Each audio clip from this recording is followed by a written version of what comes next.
यादव पे जब मुकदमा हुआ, सभापति यादव प्रतापगढ़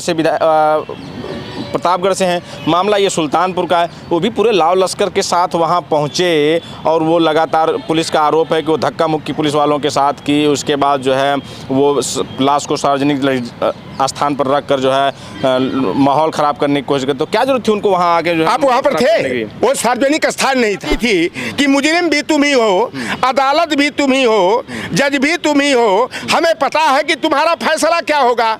दबाव डाला जा रहा है सुनील यादव के माता पर, पिता पर कि आप लोग जो बयान दे रहे हो या बयान मत दो। इस तरह का डराया धमकाया जा रहा है पुलिस प्रशासन के माध्यम से। सुनील यादव हत्याकांड में समाजवादी पार्टी के पूर्व विधायक संतोष पांडे, उनके साले विवेक मिश्रा और मुन्ना निषाद पर मुकदमा दर्ज होने के बाद पुलिस की तरफ से जो सुनील यादव हत्याकांड में सुनील यादव के परिवार के लिए न्याय की मांग कर रहे थे, उनके समर्थकों पर 22 लोगों पर नामजद और 60 लोगों पर अज्ञात में मुकदमा दर्ज कर लिया गया है। उसके बाद से तमाम सवाल उठ रहे हैं और दोनों तरफ से कि कहा जा रहा है जिस तरह से मुकदमा दर्ज हुआ है और जो सुनील यादव के लिए न्याय की मांग कर रहे हैं, कैसे देखते हैं इस मामले को पूरे आप? देखिए, पहली बात कि सुनील यादव जो समाजवादी पार्टी का सेक्टर प्रभारी था और उसने फेसबुक आईडी पर जो है एक पोस्ट डाला कि मेरा जो है कि फला से जान का खतरा है, और पुलिस जो है कि लापरवाही बरती। उत्तर प्रदेश सरकार भी मौन धारण किए रही। अगर उत्तर प्रदेश सरकार जो है कि सुनील यादव के फेसबुक आईडी पर लिखे गए मैटर पर का संज्ञान लिया होता, पुलिस सक्रिय हुई होती, तो सुनील यादव की मौत नहीं हुई होती। और सुनील यादव की मौत जो है कि पीट करके की गई, बिजली का साथ दे करके किया गया।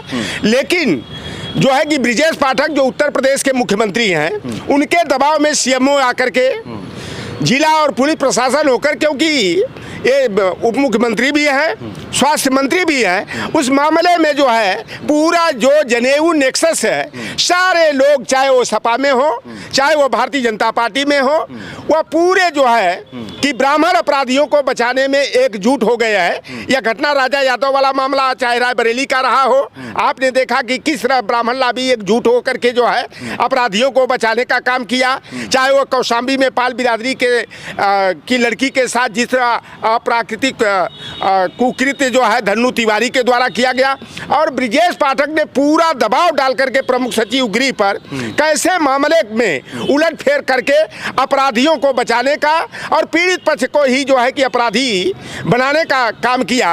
और जो भी लोग सुनील निषाद, सुनील यादव, आप जो है पूरे ब्राह्मण को, ब्राह्मण नेक्सस, ब्राह्मण एकता, ब्राह्मण ये सपा बसपा सबको ले आए। उसी हत्याकांड में एक आरोपी और भी हैं आपकी बिरादरी के हैं, सुशील पाल उर्फ मुन्ना निषाद।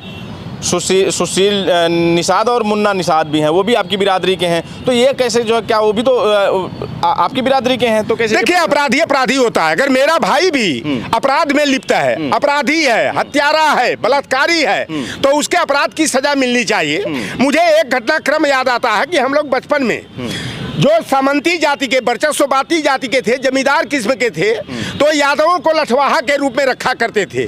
उसी तरह से ये ब्राह्मणवादी, मनुवादी और सामंतवादी, वर्चस्ववादी जो हैं, ये सुशील निषाद जैसे लोगों को, किसी यादव समाज का व्यक्ति हो, पाल बिरादरी का व्यक्ति हो, इसको आगे करके जो है इस तरह के घटनाक्रम को अंजाम देते हैं। और जो निर्दोष भी है, वो पिछड़ी जाति का, दलित वर्ग का, उनको जो है कि अपराधी बनाने का और फंसाने का काम करते हैं। लेकिन सुशील निषाद उर्फ मुन्ना अगर इस अपराध में लिप्त है तो उसके अपराध की सजा मिलनी चाहिए। लेकिन यहाँ एक बात उभर करके आई है, जो पहले कहावतें कही जाती थी कि मुजरिम भी तुम ही हो, अदालत भी तुम ही हो, जज भी तुम ही हो, हमें पता है कि तुम्हारा फैसला क्या होगा। तो आप देखे होंगे कौशाम्बी में क्या फैसला आया। पीड़ित पक्ष जो पाल परिवार था वह जेल में चला गया। जो प्रधान उस गांव का था, मदद करने वाला, उस पर जो है 25,000 का इनाम घोषित करके इनकाउंटर का आदेश कर दिया गया। तो आप ये बताइए कि जो सवाजीत यादव आसपुर देवसरा के ब्लॉक प्रमुख रहे, हमेशा पीडीए के सम्मान और अधिकार की लड़ाई लड़ने का काम, सामंतवाद का विरोध करने का काम किए। और जो लोग सुनील यादव की जब लाश आती है, पोस्टमार्टम कराने का मामला हो या पीड़ित परिवार के साथ जो है उनका मनोबल बढ़ाने के लिए खड़ा हुए, तो सभापति सभापति यादव हो, चाहे कुलदीप यादव जनवादी जैसे लोग हों, चाहे पीताम्बर सेन हो, चाहे बाजीगर वर्मा हो, नन्हे लाल निषाद हो, और जिस राजदेव यादव की हत्या इसी विवेक मिश्रा और इसके सिंडिकेट के लोगों ने किया था 2015 में। वो 4 बार के जिला पंचायत के सदस्य थे, जो हमारे पिछड़े दलित के मामलों को जो है अदालत में लड़ने का काम कर देते। ओंकार यादव की हत्या यही इन्हीं लोगों ने कराया। यादव पे जब मुकदमा हुआ, सभापति यादव प्रतापगढ़ से हैं, मामला ये सुल्तानपुर का है, वो भी पूरे लाव लश्कर के साथ वहाँ पहुँचे और वो लगातार पुलिस का आरोप है कि वो धक्का मुक्की पुलिस वालों के साथ की। उसके बाद जो है वो लाश को सार्वजनिक स्थान पर रख कर जो है माहौल ख़राब करने की कोशिश करते। तो क्या जरूरत थी उनको वहाँ आके जो आप वहाँ पर थे? वो सार्वजनिक स्थान नहीं था, वह सुनील यादव का दरवाजा था, उस घर पर लाश रखी गई थी और पुलिस जबरदस्ती जो है कि कहेगी कि अंतिम संस्कार करो। भाई परिवार के लोग, नातेदारी रिश्तेदारी के लोग रहते हैं और अंतिम संस्कार में शामिल होने आपको सभापति को क्या जरूरत थी? सभापति का घर कई किलोमीटर वहाँ से दूर है? 10 किलोमीटर है। बगल का एकदम सटी हुई पट्टी विधानसभा है। आसपुर देवसरा बिल्कुल जो है कि चादा से सटा हुआ है, नातेदारी रिश्तेदारी भी है। तो सभापति अगर पीड़ित परिवार के साथ आकर के उनका मनोबल बढ़ाने के लिए खड़ा हो गए तो अपराधी हो गए। जिस पीताम्बर सेन उर्फ संतोष यादव ने पीड़ित परिवार को 2 लाख रुपया देने की मदद की घोषणा किया, उसके ऊपर आपराधिक मुकदमा कायम कर दिया गया। जो राजदेव यादव की हत्या इसी जो है कि विवेक मिश्रा ने किया था। विवेक मिश्रा है कौन? ठीक है, हमारे पार्टी के एक पूर्व विधायक का भी उसमें नाम आया है। संतोष पांडे जो हैं उनका साला है, और संतोष पांडे के जीजा भारतीय जनता पार्टी के बदलापुर के विधायक रमेश मिश्रा है। तो नातेदारी रिश्तेदारी तो इनका तार जुड़ा जो अरे निषाद जी एक चीज़ बताइए हमको, जो संतोष पांडे खुद के साले पर, खुद के समर्थक पर FIR होने से खुद को नहीं बचा पाए, उनके ऊपर FIR दर्ज हो गई, वो जो है सभापति यादव पर मुकदमा दर्ज करवा देंगे?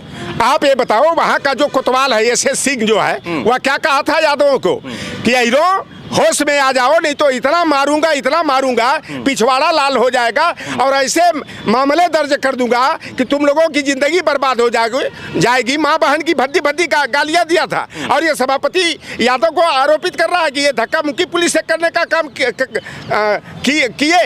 ये पूरी तरह से प्रायोजित तरीके से भारतीय जनता पार्टी के सरकार में वर्चस्ववाद, ब्राह्मणवाद, मनुवाद, ठाकुरवाद हावी है। और ब्रिजेश पाठक जो उत्तर प्रदेश के उप मुख्यमंत्री और स्वास्थ्य मंत्री हैं, इनके दबाव में आकर के पूरी तरह से जिला प्रशासन, पुलिस प्रशासन और स्वास्थ्य विभाग जो है पोस्टमार्टम में भी हेराफेरी करने का काम किए हैं। तो ये उत्तर प्रदेश में जो रामराज कहा जाता है, ये रामराज है कि रावण राज है? सभापति यादव पर भी तो हिस्ट्री शीटर है, उनके ऊपर 65 से अधिक मुकदमे हैं। यही तो सर वो पुलिस वाले कह रहे हैं कि वो दबंगई दिखाने आए थे। देखो, मुकदमे उन पर कायम थे। तुम भी सामंतों के खिलाफ आवाज बुलंद करोगे इस भारतीय जनता पार्टी के सरकार में, न्याय की लड़ाई लड़ोगे, गरीबों पिछड़ों के सम्मान की लड़ाई लड़ोगे, तो हमें तुम्हें भी अपराधी बना दिया जाएगा। और बताओ कि कोतवाल ने क्या कहा था? हीरो को गाली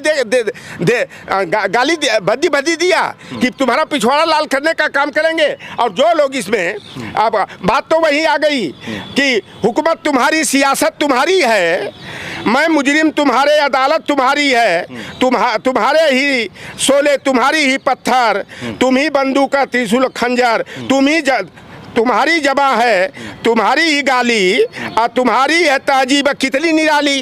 तो भैया इस भारतीय जनता पार्टी के सरकार में रामराज के नाम पर रावण राज किया जा रहा है, सामंतवाद वर्चस्ववाद को बढ़ावा दिया जा रहा है। कह रहे हैं कि जो भी न्याय की लड़ाई लड़ेगा उसके ऊपर मुकदमा दर्ज कर लिया जाएगा। अच्छा एक चीज बताइए, आप भी तो लगातार न्याय की लड़ाई हर मुद्दे पर लड़ते हैं, आपके ऊपर तो कोई मुकदमा नहीं दर्ज हो गया? मुकदमे हमारे ऊपर तो 73 पहले कायम हो गए थे। अभी इटावा वाले मामले में भी अभी तो नहीं हमें चार्जशीट जारी हुई या कोई, लेकिन फोन आया कि 120B का मुकदमा लौटर राम निषाद पर भी कायम किया जाएगा, क्योंकि यादवों को उद्वेलित करने का काम इन्होंने किया था यादव लैंड की बात करके, कि हमारे यादव लैंड में अगर ब्राह्मणवादियों के द्वारा यादव समाज के साथ ऐसा हुआ होता तो लाहौरा वाली लाठी डालकर कहीं से निकाल कहीं से दिए होते, तो हमारे हो सकता है और मुकदमा कायम हुआ। तो आप सुनिए, आप कह रहे हैं कि वहाँ के दबंग हैं, वहाँ के उनके जीजा जो है वो भाजपा के विधायक हैं, लेकिन वहाँ के तो कोई भी नहीं बोल रहा है उनके खिलाफ, संतोष पांडे के खिलाफ हर कोई जो है चुप है। देखो दहशत में लोग हैं, लोग जो है कि पूरी तरह दहशत में है। और ये कुछ जिले हैं, जैसे आपका फैजाबाद देख लो, सुल्तानपुर अमेठी रायबरेली हो, प्रतापगढ़ और गोंडा हो, यहाँ सामंतवाद सर चढ़ करके बोलता है। एक उमाकांत मौर्य थे, भट्टे के मालिक थे, राजदेव यादव भी भट्टे के मालिक थे। ये लोग थोड़ा राजनीति में जो है सक्रिय थे। उनकी हत्या कराने का काम यही विवेक मिश्रा और इसी सिंडिकेट ने किया था। रमाकांत मौर्य की हत्या करा दी गई। ओंकार यादव वकालत करते थे, जो गरीबों पिछड़ों की लड़ाई लड़ते थे, उनकी हत्या करा दी गई। पिछले साल राजकुमार निषाद की गाड़ी से रौद करके हत्या करा दी गई। और यही नहीं है, इंद्र प्रकाश मिश्रा जिनको की समाजवादी पार्टी ने 2007 में टिकट दिया था, उनको जो है चौराहे पर दौड़ा करके पीटा गया था, मारा गया था। मारने वाले, अरे आप जाकर के पता करो ना, खोजी पत्रकारिता करो ना, जिन लोगों का नाम इसमें आया है इस मामले में, संतोष पांडे, विवेक मिश्रा, इन्हीं लोगों ने किया था। परमानंद शुक्ला की हत्या कर दी गई, जीतू तिवारी की हत्या कर दी गई। तो जो लोग भी सामंतवादियों के सामने राजनीति में आगे आते हैं, सक्रिय होते हैं, इसी तरह से उनको रास्ते से हटा दिया जाता है। और बताओ कि जो लोग पीड़ित परिवार के साथ खड़े हुए, आज उनके ऊपर जो है तमाम आपराधिक मामले कायम कर दिए गए। अभी मैंने देखा कि FIR जिन लोगों पर 21 नामजद, बहुत सारे हैं, 21 नामजद लोगों पर किया गया है, 50 जो है कि जिनका नाम अभी नहीं आया है, उसमें जो भी एक्टिव होगा इस मामले में, सुनील निषाद के परिवार को सुनील यादव के परिवार को न्याय दिलाने के लिए आगे आएगा। उनका नाम अज्ञात में घुसेड़ दिया जाएगा। अभी सुबह जो है कि मदार डी से फोन आया था, जहां का सुनील यादव और विवेक मिश्रा रहने वाले हैं। यह मामला सारा प्रधानी के चुनाव को लेकर के हुआ, और वो वीडियो भी तमाम वायरल हो रहे हैं। अभी दबाव डाला जा रहा है सुनील यादव के माता पर, पिता पर, कि आप लोग जो बयान दे रहे हो या बयान मत दो। इस तरह का डराया धमकाया जा रहा है पुलिस प्रशासन के माध्यम से।